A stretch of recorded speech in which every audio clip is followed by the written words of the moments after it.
Sir, please begin. Okay, sir. Thank you, sir. Good morning to all. I am Mr. Abhay Patel, Paul Institute of Nursing, Paul University. Today we have eminent personality among with us, Dr. Jennifer D'Souza, madam.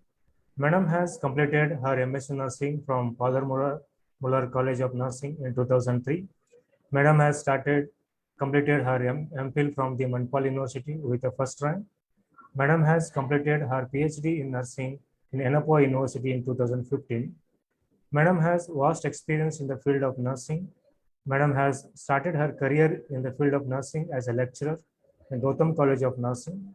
Now presently working as a professor cum HOD in the Department of Community Health Nursing.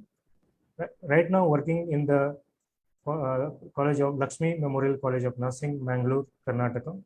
Madam has published several papers, national and international journals. Madam is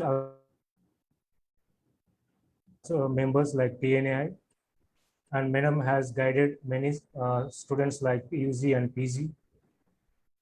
Madam has also conducted many conferences, workshops, the national level and international level.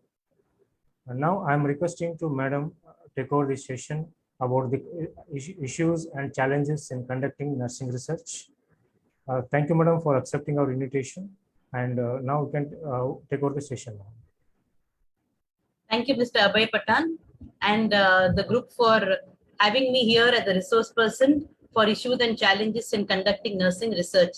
Thank you very much for calling me, and I'm privileged to be here today. Now we will start with the presentation. I hope you all can see the screen. So I am Dr. Jennifer D'Souza, as Abhay has already introduced me, and I work at Lakshmi Memorial College of Nursing as a professor. And today I'm going to talk about the issues and challenges with the aim that you will be able to recognize the current issues and challenges in carrying out nursing research. And at the end of the presentation, the audience will be able to understand exactly what is nursing research, recall the steps of doing research, discuss issues related to each step of nursing research, and highlight the challenges in carrying out nursing research. So we'll begin with a small introduction to what is nursing research. So nursing research, as you all know, it is mainly generating and assessing evidence for nursing practice. Okay, this book here you see is a very famous book of nursing by Dennis Follett and Beck. And this book gives us a lot of information regarding what is exactly nursing research, how to go about in nursing research. And I would recommend that all MSCs and PG students use this particular textbook, which is a bit difficult if you see the content, but it is very good content in this particular book. So according to Follett and Beck, they say that nursing research is generating and assessing evidence for nursing practice. The definition given by ICN, nursing research is a way to identify new knowledge, improve professional education and practices, and the use of resources effectively. So this is exactly what we are doing when we take up research. So as nurses, when we take up research, we look for some innovative topic where less research is done about, or which we want to find out more, and then we put that into practice so that we can improve our profession. Now I'll just go through this very quickly, these steps of nursing research. Now these steps involved in nursing research are mainly to identify the problem, the first step. So first we begin with identifying the problem. These steps you can find in any of the nursing research textbooks. Second one is after identifying the problem, and this problem usually we identify by meeting our guide and getting our guide's guidance, and then we come to a conclusion of the problem what we want to take up for research. Then we state the objectives of the study, the literature review. After doing the literature review, we try to find out, or we try to devise a theoretical or conceptual framework. We write the hypothesis as per the objectives, followed by the assumptions. We also acknowledge the limitations of the study, because other than nursing study involving people, involving population. So that's why we have to find out the limitations of the study. We have to also define different variables in the study as per the problem statement. So what are our variables, the dependent variable, independent variable, or any other extraneous variables we define. We select research approach and the design.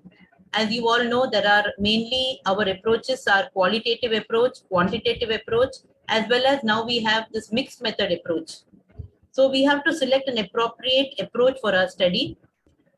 Based upon that, based upon our problem statement, we identify the population. In order to test the sample, we develop tool for data collection. We also give our study, we present this full thing to the ethical committee because we have to get ethical clearance for our study. We also have to see to the patients or to the hospital's ethical considerations when we take up the study. So once everything is clear, we begin with our pilot study. Okay, so when we are beginning with the pilot study, there we come to know exactly who are our samples, and we get to know whether we should change it or any problems are there. We get to know that. Then we collect the data, organize and analyze the data as one of the phases of data collection. So data collection is mainly data collection and data analysis. So here we organize and analyze the data that we get.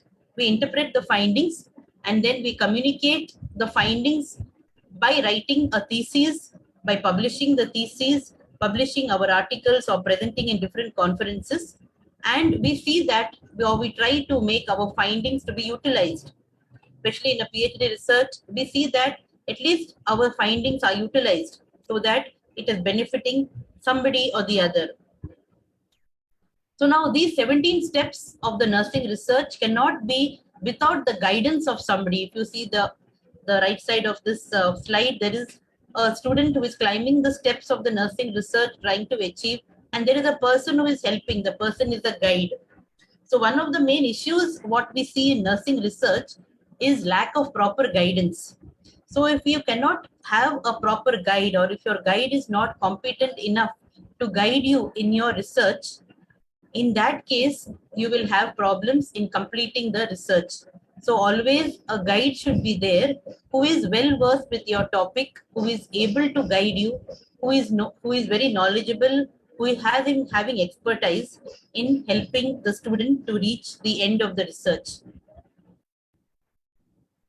Now all these 17 steps are given or are divided into 5 phases according to Dennis and Collett. Okay, so they are divided into 5 phases. So we have at the beginning the conceptual phase, the design and planning phase. Then we have the empirical phase, the analytical phase, and then we have the dissemination phase. So these are all the phases of a research process. So those 17 phase steps, what I told you, is now divided into this conceptual phase, design and planning phase, the empirical phase, analytical phase, and the dissemination phase. So now we'll begin with each phase. What I will do now is I will take each phase, tell you the steps of these phases, that is not the steps, but the problems, the steps along with the issues and how to solve the issues during these phases. So the first is the conceptual phase. Okay, so in the conceptual phase, we have something called as the first step here.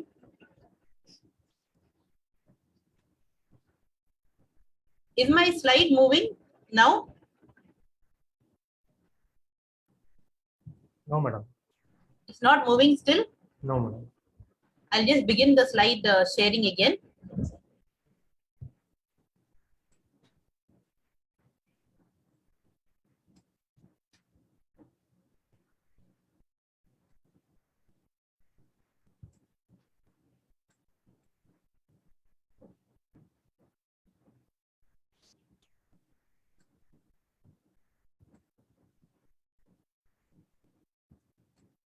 Yes, is it now moving?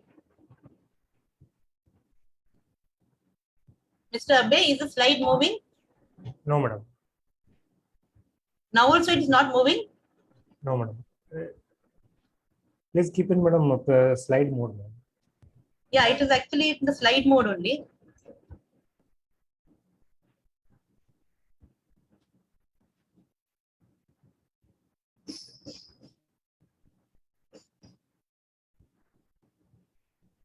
Sorry for the interruptions. 1 minute.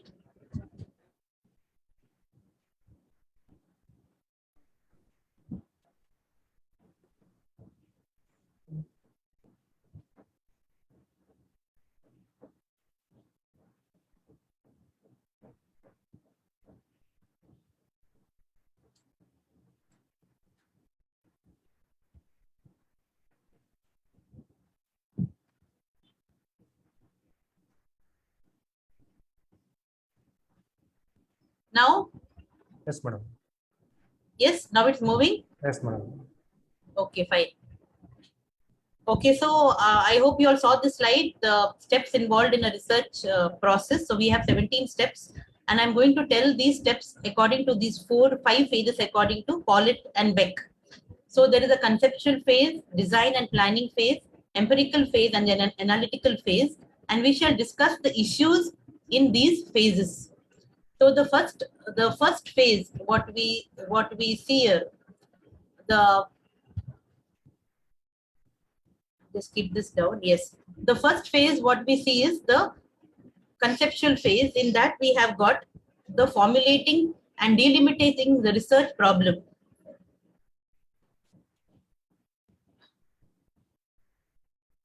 Now, my slide is not moving from this end.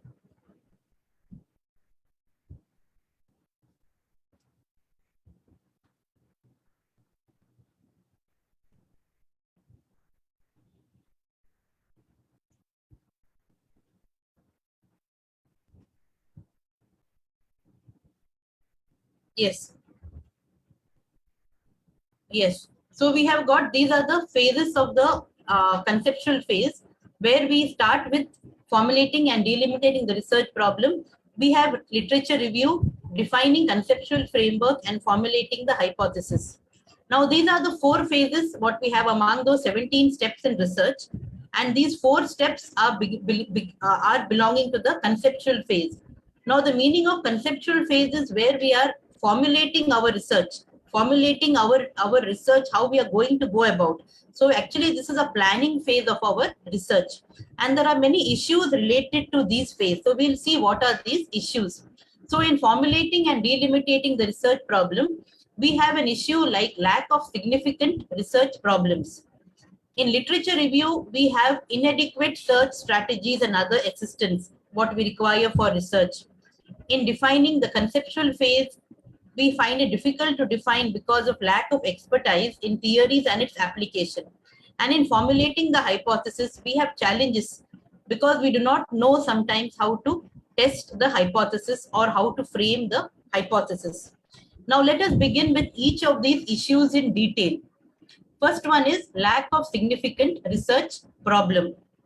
Now, if you see this particular diagram, we have a research area. Suppose we are selecting along with our guide a research area, and we have identified the population, the different areas where we are going to collect the data, like P1, P2, P3, P4. So we identified our sample also, and we have given them the tool, or we are going to give them the measures, how we are want to assess them, or what we are going to test in them. So we evaluate the issues there.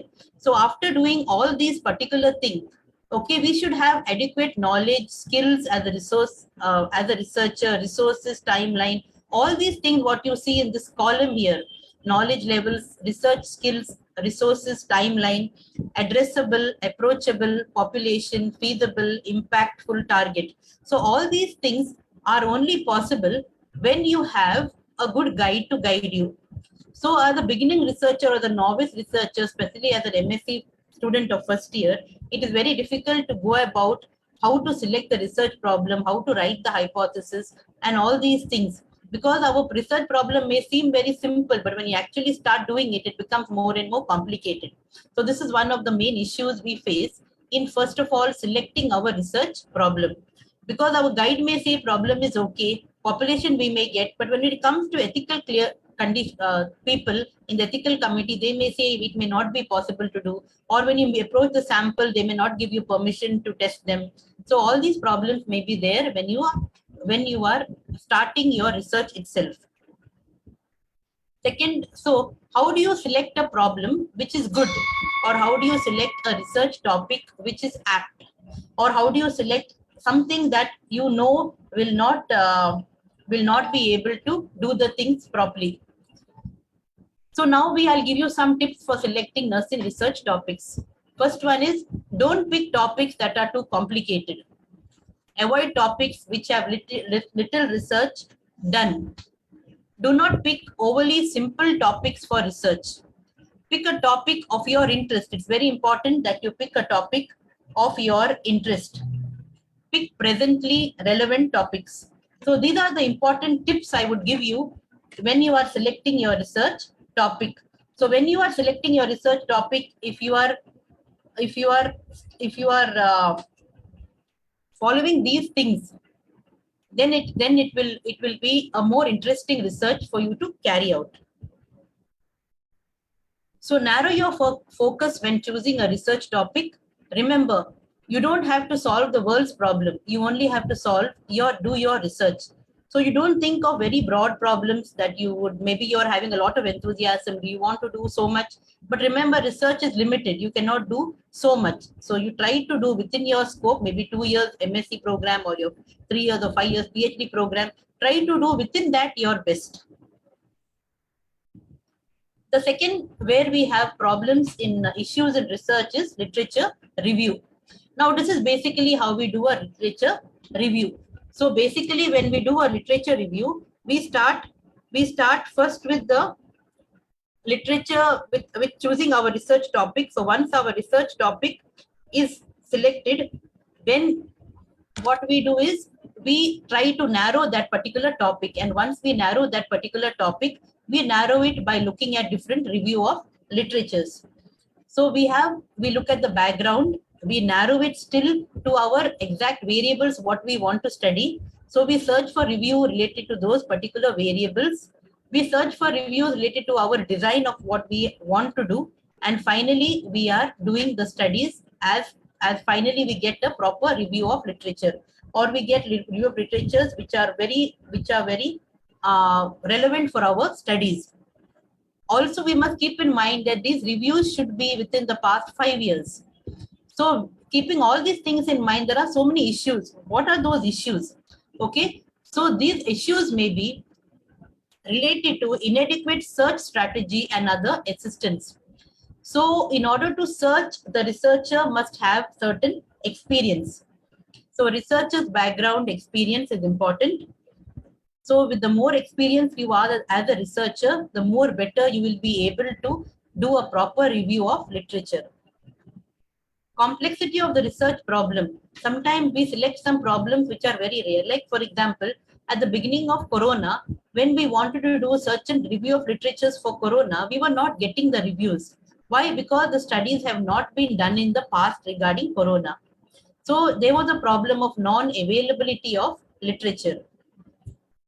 Knowledge of the search engines. Now, we have many search engines where we get relevant nursing information or nursing studies, which are published, which are very highly rated, like Cochrane, PubMed, ProQuest, etc. And the moment you what happens is sometimes our libraries give us access to this, but we are not able to access it because we do not know how to access. So get a knowledge of these search engines, how to access, how to put the key variables, the keywords, and to do the right search. Availability of resources and e-resources. So if you are having a good library access, we may also have offline journals, books, CCs, but also along with that, we should also have enough number of e-resources. So one of the main issues in colleges is e-resources. We have to pay for it. So sometimes universities give us access, but the colleges have to pay.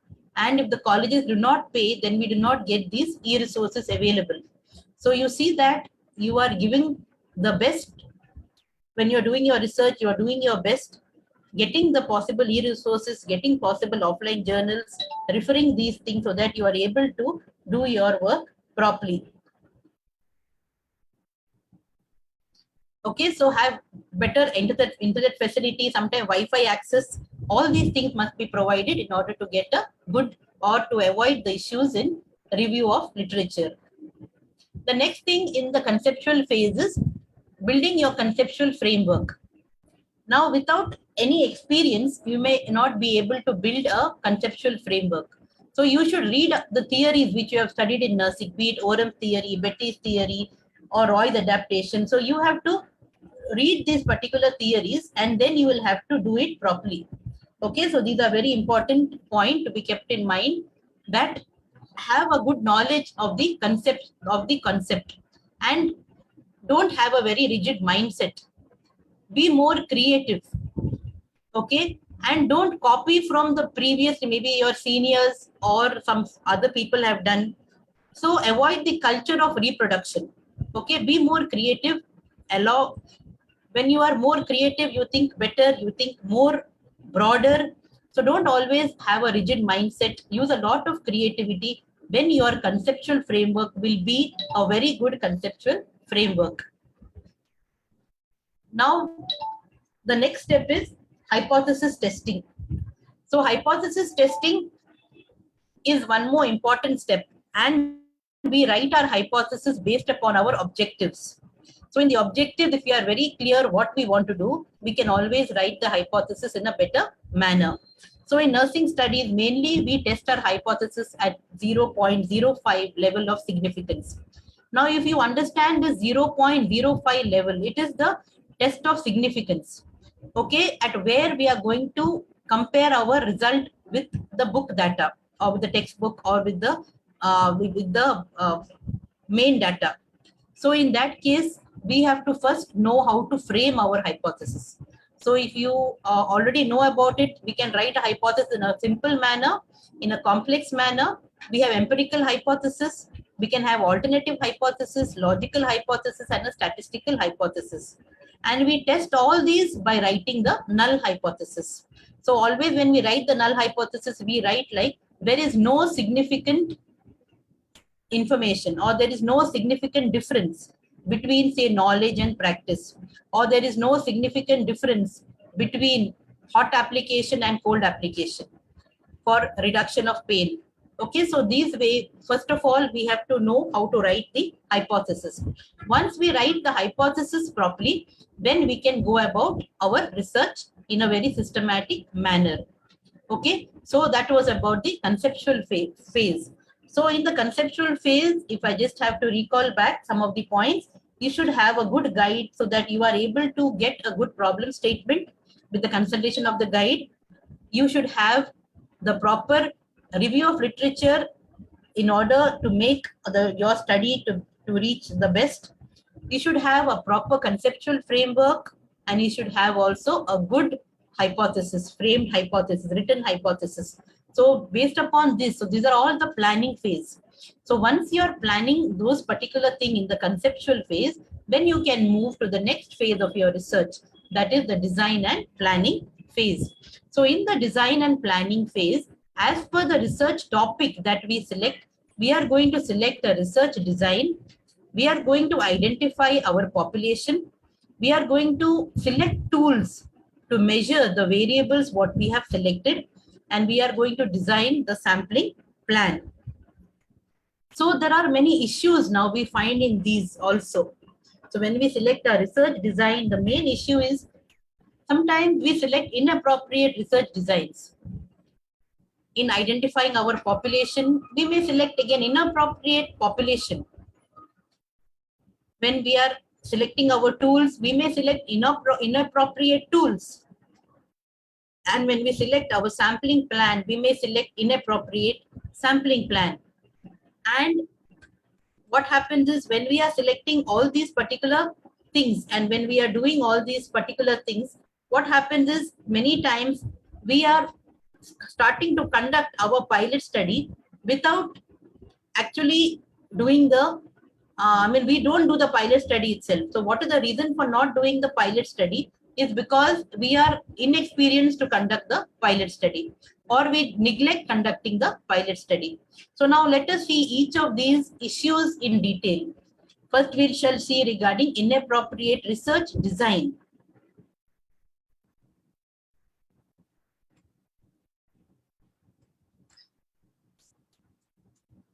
Yes, so inappropriate research design. As you all know, in nursing, we mainly have quantitative studies. We can also do qualitative studies, and nowadays we have this mixed methodologies. So now in this particular research design, why we are selecting the wrong research design? The main reasons why a researcher is selecting the wrong research design is because of unclear objectives. Objectives are not clear. Okay, you write an objective, for example, you write an objective that you want to assess the knowledge of, say, antenatal mothers regarding postnatal exercises. Okay, so you just want to assess the knowledge of the mothers regarding postnatal exercises. So it's a simple study. You can just do a descriptive study. But what happens is when you write the objectives, you do not, you write to test the pre-test knowledge, and then you write to test the post-test knowledge. And so because of that, what happens is the knowledge is not properly assessed. Or you don't have, you are doing an experimental study, which is not required when you just want to test the knowledge. So experimental studies are always with interventions, and now you don't have an intervention and you are carrying out the experimental study. So it is not worth it, or it is not according to your objectives what you have framed, or not according to the approaches what you have used. So always be clear with your objectives. Okay, so unclear objectives, unclear about the independent versus the dependent variable, as well as lack of cooperation. So lack of cooperation with whom? So you may have lack of cooperation with your guide, lack of cooperation from authority who are going to give you permission to conduct the study, or who may not give you the permission to conduct the study. You may have lack of cooperation with ethical committee. Okay, so these are the reasons why you may have a problem in selecting the research design. Sometimes you and your guide may sit together and may plan a very good synopsis or a proposal, but when you present it to the ethical committee, they may say that this design is not worth it, because what happens is sometimes our ethical committee is sometimes consisting of doctors and all these people. And when we are doing an experimental study, they often doubt our ability to do it. Even a simple IV insertion, sometimes they doubt our ability to do it, our integrity, and because of this we may have certain issues in planning a proper research design. Okay, so this is an inappropriate research design. Next is inappropriate selection of the population and the sample. Now, just for example, a researcher may want to examine the knowledge of high school students on non-communicable diseases in selected districts of Gujarat. So what happens is the researcher may want to examine the knowledge of the high school students. So I want to examine knowledge of high school students regarding non-communicable diseases. So now I understand that the population of high school students in Gujarat may be around 4 lakhs. So I get my sampling frames, that is all the high school students of the selected districts. So 2 lakhs, my sampling frame consists of selected districts, so not all the districts. So in my selected district, I get around 2 lakh students. Then what happens after that is my sampling technique. I follow stratified sampling, which is also correct. But what happens is in my final stage of my sample selection, I select only one school from each district. And out of the 4 lakhs, I am getting only my sample size of 1200. So will my findings be justified? My findings can never be justified. My findings can never be publicized. Why? Because I cannot say that the knowledge of high school students on non-communicable diseases is only done for 1200 students out of 4 lakhs. So that is not a valid way of getting your sample. So how can you get your sample in a better manner? So for appropriate selection of the sample, you have to decide clearly on the inclusion and exclusion criteria. Many of our issues happen here when we do not have proper inclusion criteria and exclusion criteria. Inclusion criteria can include the age, the gender, or it can include some disease conditions. It can include some districts. or it can include maybe some of the conditions like maybe literacy, etc. So some of the inclusion criteria and also exclusion criteria. For example, exclusion criteria, maybe I may exclude those sample who are maybe already knowing about this particular topic when I do a study on assessing knowledge, or I may exclude those people maybe who are above certain age. So you should have proper inclusion and exclusion criteria when you are doing the research. Collect information about the population, number of schools. So you can get the number of schools and the population of school children, maybe you can get it from the block education officer, or you can get it from the records from the government. Okay, so you see that you are having a proper information about the number of schools in your district, the population in the schools, etc. And based upon this, we have sample size calculation formulas. Now, so nowadays we calculate the sample size based upon the mean or based upon the prevalence of the population. So calculate the sample size appropriately. Keep in mind the attrition rate. Suppose in my sample size, I have got my sample for my study, maybe out of 4 lakh, maybe I have got 1 lakh. Okay, from this 1 lakh, we may have out of this 1 lakh, maybe 2,000 people may not come for my study, or I may not get them when I collect the data. That is attrition rate, or they may leave my study in between and go, or they may get transferred to some other school, etc. So always keep in mind the attrition rate. In case your sample size is 1 lakh, you keep 1 lakh 2,000, so that your attrition rate can be compensated. So usually attrition rate is 10% of the total sample size. So you keep 10% extra sample when you are calculating the sample size. Use appropriate sampling technique. You know, we have got probability sampling, non-probability sampling. So you discuss with your guide and use a proper sampling technique so that your study also will be the best study. And the most important thing is always and any time in any phase of your research, when you are having any doubt, always consult your guide. For sample selection, consult statistician or a biostatistician or any expert, and then only go forward with the next step of your study. So the next step would be to select the tools. Now here also you may have a lot of issues because you are a beginning researcher sometimes, or you may not know what tools to select. Or you may think like, I have so much sample and how am I going to administer these tools to so much of sample? So you have here to select the appropriate tool. Sometimes what happens is when you are selecting your tool, the tool may be valid but not reliable, or the tool may be reliable but not valid. So please understand the difference between validity and reliability.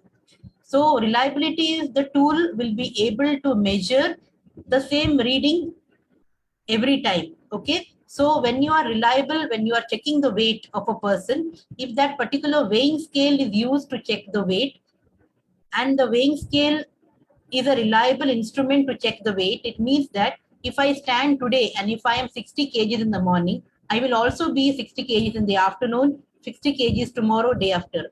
Okay, so that is how a weighing scale is reliable.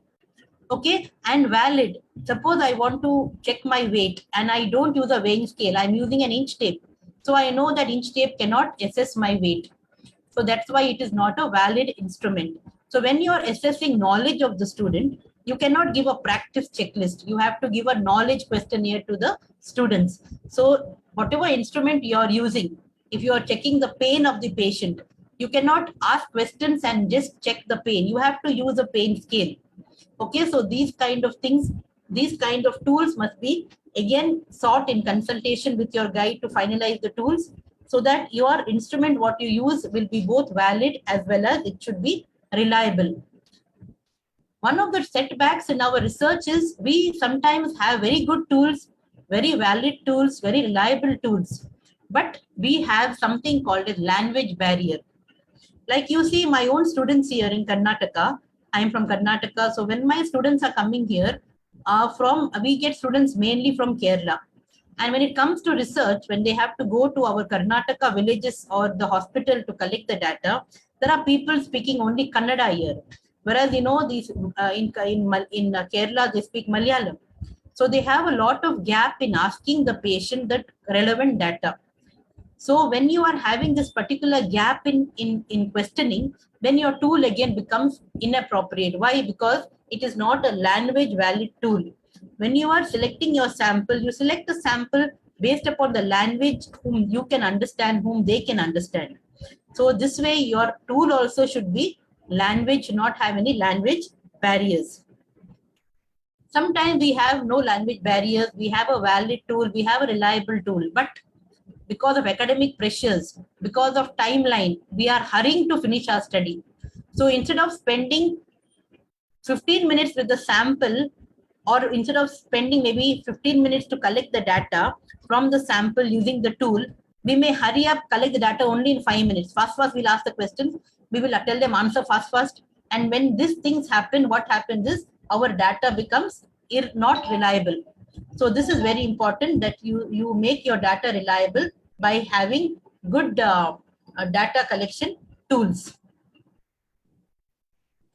So you see that your tool is reliable, then you not have any issues in your research. See that your tool is valid. Do not panic when you do the research. See that you are able to speak in the language where your patient can understand, and see that you are keeping to the time frame and not hurrying up in your data collection process. Now, that is something what I told you, which many of us neglect, is the pilot study. Okay, so pilot study is nothing but it is a version of the main study. So there are some reasons why people fail to comply to the pilot study. It may be the time factor. I am having maybe just 1 year to complete my research. And we think that if we waste 1 month in pilot study, then our research will be, it will be wasted that particular 1 month. We will lose a lot of time. So I tell you, with my experience, if you don't do the pilot study, you will waste much more time in the main study, because all the problems we find out in a pilot study. So pilot study is a smaller version of the main study with a 10% or 20% of the sample. Okay, there may be some problems sometimes with sample factors. Sometimes I want to do a study on breast cancer, and in my town I have 3 hospitals of breast cancer with patients with breast cancer, and my sample size is based upon these 3 hospitals. During my selection of the sample, or making my sampling, or selecting my sample, that is making finalizing my sample size, I did not think that I have to take one sample or one hospital for my pilot study. So what happens is now I get less sample. So I'm scared if I take a pilot study, I cannot take it for main study. So these are some of the sample factors. So this can be avoided if first only you plan properly your sample size. Technical factors. Sometimes the distance to the 3rd hospital may be very far. I don't want to travel so far for pilot study, so I don't go. Or I may have technical problems, like maybe the resources may not be available when I go there. So I think, why to waste time, or why to waste my energy? Personal factors, laziness. Okay, this is one very bad hindrance for any research or issue. If the researcher is lazy, researcher does not want, or researcher is not sincere to comply with the research norms of doing a pilot study, then the research will not be a good research. And there are certain other factors like which are not within our reach. Like maybe factors like, for example, now suddenly Corona came. So this is something that we cannot control, or we could not control. Okay, so all these things can be some factors which prevent us from doing a pilot study.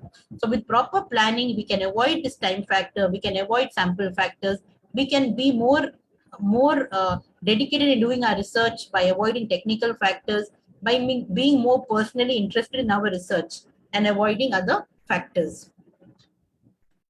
Okay, so these are 2 phases I have completed now. The first one was the conceptual phase and the issues and the challenges, and then the design and the planning phase, the issues and the challenges. Now coming to the empirical phase. Now in the empirical phase, always we keep in mind in the empirical phase the steps what we have already planned in the design and planning phase. So in the design phase, we have already finalized our research design, the research sampling size. We've already conducted the pilot study. We know how our plan will go on now. And based upon this plan, we have to go about conducting the study. So based upon our research, design, sample, tools, what we use, etc., we are going to now go ahead with our study by doing the data collection and data analysis. But even though our research was okay up till now, maybe here again you may find certain issues. So maybe our pilot study has gone on well, our sample had, everything was okay. But in the empirical phase in data collection, we may find some problem because of inappropriate data collection methods. We may also find problems because of technical constraints to organize and prepare data for analysis. So let us see some of these issues now. Okay, now these are some of the basic data collection methods, what we mainly use. So, you know, the data collection methods, we have a primary source of data and secondary sources of data. Mostly primary sources is what is more important for us. Or when we go direct to the sample, they are called as primary sources. So we can collect data from them by observation or by doing an interview or by doing a questionnaire survey for them. This observation, we do it mainly participant or non-participant observation. Okay, and we use observational checklist for this kind of data collection. Interview, we can have either a structured or a non-structured interview. Again, for this interview also, we may have an open-ended question or a close-ended questionnaire. We may also use questionnaires like knowledge questionnaires, etc., which can be directly asked from the sample. We may mail it to them. Okay, when directly asked, it is called as collective questionnaires or mailed questionnaires when we are mailing it to the sample or sharing it in WhatsApp or putting it in Google Forms, etc. So these are the different methods of data collection in the primary source. If you go to secondary sources, we have documents. Now what happens in this case of documents, we may have government documents from the municipality, panchayat, etc. We may have earlier research what was conducted as documents, census records, personal records, client records, or client histories from the MRD, etc., or their service records. So all these can be all the records what we where we don't meet the patient directly but only go through their old records. That is the secondary sources. So now don't you think we may have issues with primary as well as secondary sources? In primary sources, we may have issues with how to question them, how to interview them, or when you're observing them, whether they are conscious of our observation, whether the questionnaire, whether they will be able to give appropriate answers which are really honest answers. In the interview, will they be able to tell us the right things? So all these are our problems we may have or we may face while doing the data collection. Secondary sources also, we may sometimes have missing documents. Okay, we may want some data which is 20 years old, we may not get it in the hospital or we may not get it in the panchayat or in the maybe in the PHC, etc. So that's why we may have a lot of problems with data collection. So how to avoid these particular problems in data collection is by planning at the beginning itself the right thing. So when you plan at the beginning itself the right thing or the right way of going about, by doing a small pilot study, then you can avoid this particular data problems. Okay, so after data collection, now you have overcome the problems of data collection, you have collected the data, and now you are going to prepare your data for analysis. Now, when you're preparing your data for analysis, you have to bring out your first chapters of your research, your objectives, your hypothesis. So you have stated the hypothesis now, you conducted the experiment, you have chosen the test statistics correctly, you have used the parametric, non-parametric test properly, you have come to a decision of your test statistics, and finally you are coming to the conclusions of your research or conclusions of your tables and graphs, etc. But what happens during this particular thing is, if you are not prompt enough to analyze your findings correctly by using a help of a statistician or by having expertise, then you may have certain issues. So what are these particular issues that you may have at the end of or after this? So you have technical difficulties as a researcher. So what are your technical difficulties is now that you have got a lot of information. Your analysis is so much. Maybe you have got 15 pages of analysis, your data, what is there. So you are having a lot of data overload. So looking at all those figures, looking at all those numbers, you may get confused, you may get lost. You don't know how to enter it, especially if it is a computerized data entry. You do not know how to enter because you don't have computer literacy.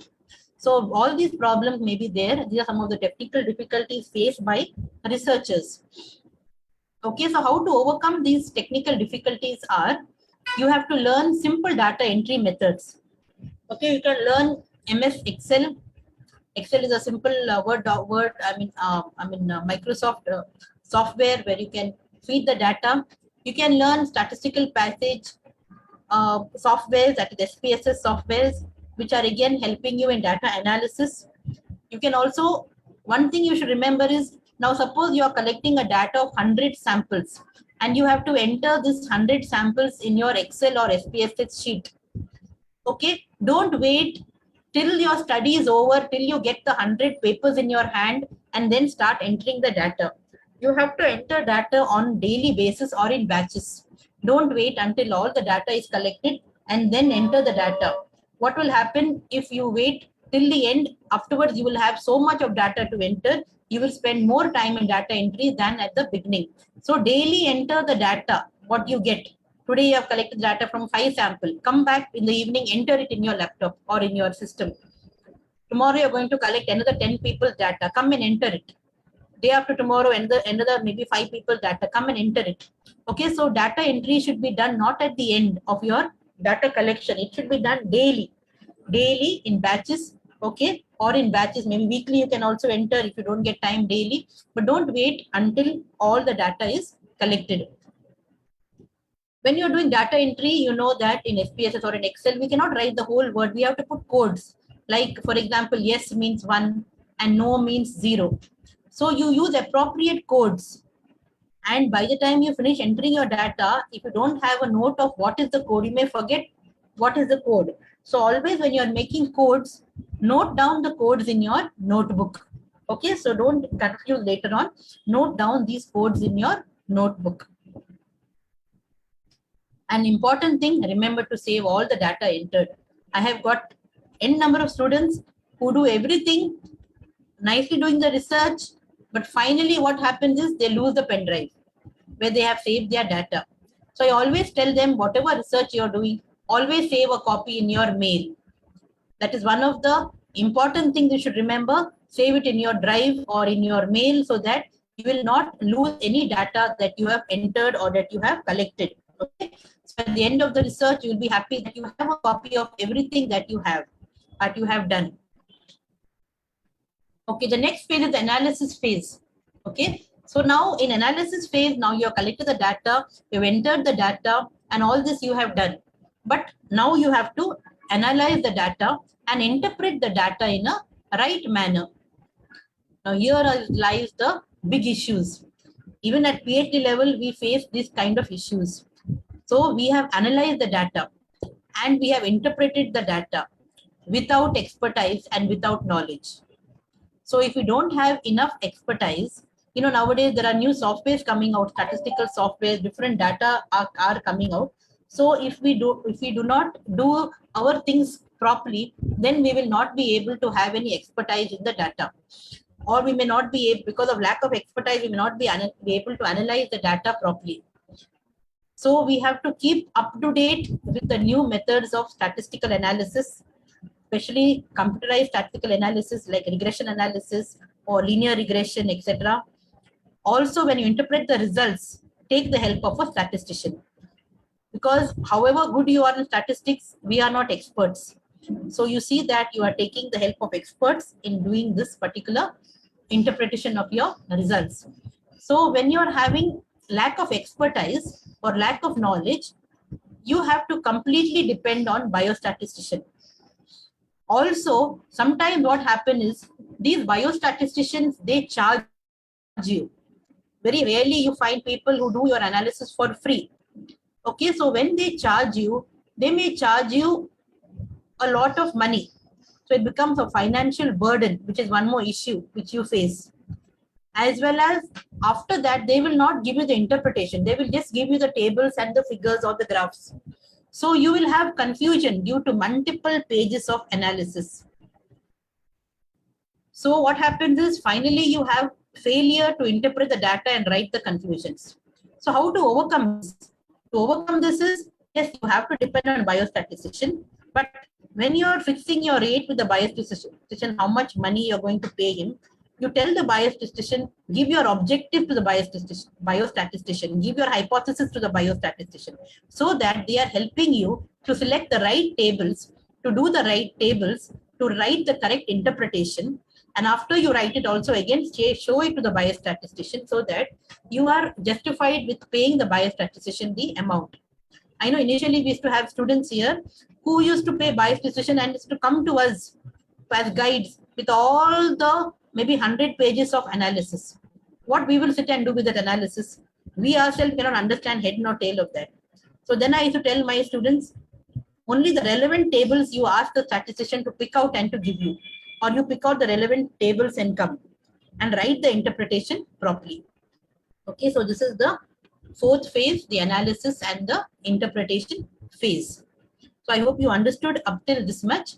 Now we'll go into the last phase, that is the dissemination phase.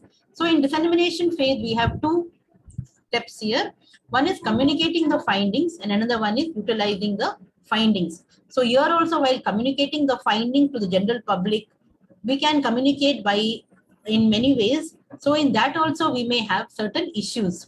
So what are those issues is, as individuals, we may have inability to communicate. And when we are talking about our findings being utilized, we fail to utilize the findings in our research because of no prior planning.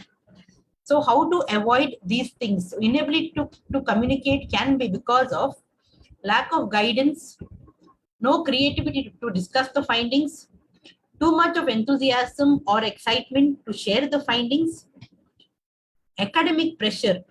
Okay, so these are the three reasons why we fail to communicate our findings of our research. We have put so much effort and done it, but if we don't communicate the findings properly, then our research is all a waste. It will be only in some dusty corner of the cupboard or in the library. So how to overcome this? So seek proper guidance, be patient. I know you're enthusiastic to share your findings, excited, but be patient. Select an appropriate journal where you will be able to share your findings to the public, and beware of academic pressure. Take your time, be patient to solve the issues with regarding communicating your findings. Okay, now this is a Gantt chart. So we can always use this Gantt chart by planning properly. So what will you do in the first 2 months? What will you do in the next 2 months? What will you do in the next 3 months? So this way, if you are planning properly, you also will plan when you will publish. So when you are having this pre-plan in mind, you will never hurry in your work. So go according to the timeline that you have planned and work according to the time plan, then you will have less issue with regarding publication and communication of your findings. Okay, no proper planning. So if you are having no Gantt chart and no proper planning, you may present your research at a conference or publish your research in a journal of repute. Okay, so if you have proper planning, you can do this. A plan must be done in which journal to publish much before the end of the research. Don't wait for your research to finish and to get your degree and then to search an article to publish. So before you get your degree, as soon as your research is over or toward the end of the research, search for relevant journals. Go to the library, go to the website, see relevant journals which are apt to your theme and publish it in that. And every journal will give you a guideline for the authors on how to prepare the manuscript. So you plan to prepare your manuscript as per that particular guideline for the authors. Even if the journal rejects the article for any reason, like usually we should not be discouraged, because usually even good journals, even however good our study is, if you don't write in a particular research language, or if you are not able to project our things in the particular article, definitely your article will be rejected. And there can be many reasons for rejection. Okay, other than our own reasons, it can be maybe the journal does not accept such articles like that, or the journal does not want an article on that particular month for that particular series of publication. So in that case, don't be discouraged, try another journal. Okay, and there are certain, so now I have talked with all the issues regarding the 5 phases of data of our doing our research. That is the conceptual phase, design and planning phase, okay, then the analysis phase, the communication phase, dissemination phase. So all these things we have spoken about. Now, other than this, I would like just to end with some of the general issues. So the general issues are these: writing a research proposal, inadequate funding, zero or minimum research coordination with the clinicals, inadequate understanding of research methodology, especially qualitative and mixed method, overlapping of research studies topic. Okay, so there are some general issues. So I'll just explain briefly regarding this. When you are writing a research proposal, if the research proposal is incomplete, then your research study may be rejected. Sometimes you write proposals for funding. Because your proposal is not good, it does not give a good look, your proposal does not give a proper justification of the design, the sample, etc. Then you will get your proposal may be rejected for funding. So find proper funding agencies if you want a funded research, and then you write the proposal as per the guidelines of those funding agencies. They usually have the guidelines how to write the proposal. So you write the proposal in such a manner, and see that whenever you are doing a research, you see that your research will minimize the gap between theory and practice. Very important. And be sure of the design of qualitative and mixed methods. Don't confuse between qualitative methods, purely qualitative, and mixed methods. So mixed method has one phase of qualitative, one phase of quantitative. It is not like together they are mixed. It has maybe beginning with the qualitative, ending with the quantitative, or beginning with the quantitative, ending with the qualitative. So you have to read much about mixed method before you go into mixed method research. And also overlapping of research study topics. Sometimes what happens is when we present, maybe in a class of say 25 MSc students, when we are presenting our research problem statement, many, if we don't consult with our classmates or with our fellow presenters, we may have topics which are overlapping with each other. And naturally, when topics are overlapping, the panel sitting there will reject one or two topics because it is overlapping. So try to avoid that by proper discussion, proper planning earlier. Okay, lack of evidence-based practice is one more important thing to be kept in mind. So lack of evidence-based practice can be avoided if we are following this PICO format in presenting or in selecting or in doing the reviews. Okay, so PICO format is, first of all, ask, that is a problem. Okay, so we have 5 ways: ask, access, appraise, apply, and access. So ask, what is the problem? Intervention. P is for problem, I is for intervention, C is for the comparison, O is for the outcome. So ask the problem in PICO format, access for best available evidence, appraise critically, apply the evidence, and then evaluate the outcomes. So this is called evidence-based practice. So when you're doing any research, see that, especially when you're doing a research which is interventional research, you have to follow this concept of PICO in everything. Even in review of literature, when you search or search engines, you can use PICO words. Another general issue is insufficient library management. Sometimes we have all the access, but we are not getting the things what we want in the library. So know about how the library is arranged. Have a general understanding of your library layout. Okay, see about the research related policies, what are there. Read newspapers for government acts, rules, etc. Okay, see all these things available in your library. It should be available in the library. So see that all this, you are having a general overview of your own library in your college. Now, nursing research, one of the main important issue is that limited scope for laboratory research in India. When we think about doing anything, intervention study in nursing, okay, if it is for the sample and if it is not harmful, we get permission. But If we have to do experimental studies, like trying out some new technique, we may not get permission, especially to do it in the lab, we may not get permission.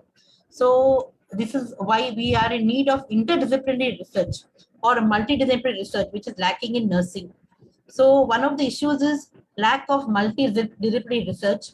When we are having a research which is inter or multidisciplinary, then we can do much more in our nursing research.